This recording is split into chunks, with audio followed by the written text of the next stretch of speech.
Hello everyone. आज का हमारा सवाल है the concentration of H plus and concentration of OH minus of ये OH माइनस ऊपर जाएगा of a 0.1 molar aqueous solution of 2% ionised weak monobasic acid is. Ionic product दिया, ionic product का मतलब ये KW का वैल्यू दिया गया है।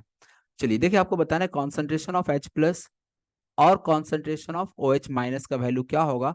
0.1 मोलर कोई 2% ionised weak monobasic acid. Monobasic acid का मतलब जिसमें एक OH ग्रुप लगा हो और वीक है। इसका सबसे कॉमन एग्जांपल हम बोल सकते हैं CH3COH है। ये आयनाइज होकर आपको क्या देगा, CH3CO माइनस देगा एंड H प्लस देगा। ठीक है। ये वीक मोनोबेसिक एसिड है, इसका परसेंटेज आयनाइजेशन ओनली 2% दिया गया है। आपको H प्लस और OH माइनस का कॉन्सेंट्रेशन बताना है। तो एक चीज क्लियर है, H प्लस और OH माइनस का जो प्रोडक्ट होता है ये हमें पता है, this is always equal to KW, means ionic product of water के इक्वल होता है। और आयनिक प्रोडक्ट ऑफ वाटर होता है 10⁻⁻14। यानी H plus into OH minus जो प्रोडक्ट आएगा वो 10⁻⁻14 के इक्वल आएगा।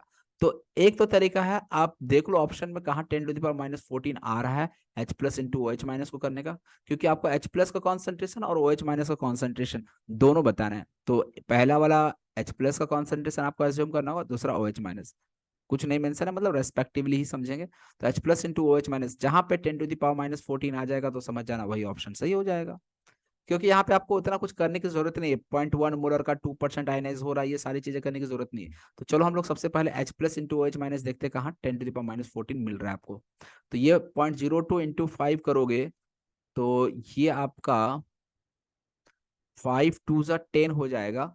लेकिन ये 0.10 इंटू 10⁻³ और -11, ये -14 तो आएगा, लेकिन ये 0.10 आ जाएगा। तो इसलिए ये ऑप्शन तो नहीं हो सकता है, क्योंकि यहाँ पे 10⁻⁻14 नहीं मिल रहा है। यहाँ पे देखो, यदि मल्टीप्लाई करोगे 3 इंटू 1, 3 इंटू 10⁻⁻14, अगेन नहीं, आपको 10⁻⁻14 ऑनली मिलना चाहिए, 1 इंटू 10⁻⁻14। तो बी ऑप्शन भी गलत हो गया। सी ऑप्शन में आ जाओ, 2 और 5 को मल्टीप्लाई करोगे तो 5 2 10 और इंटू 10⁻⁻3 और -12 को मल्टीप्लाई करो -15। और यहाँ पे ये 10 का पावर 1 हम बोल सकते हैं इसे, सॉल्व करोगे तो 10⁻⁻14 आ जा रहा है। इसका मतलब ऑप्शन सी आ रहा है, इसलिए ऑप्शन सी आपका बिल्कुल हो सकता है। ऑप्शन डी की बात करें तो ऑप्शन डी में क्या हो जाएगा, 3 4 12, 12 इंटू समथिंग आएगा, तो 12 इंटू समथिंग नॉट पॉसिबल। तो इसलिए इस सवाल का जो सही ऑप्शन हो जाएगा वो है ऑप्शन सी।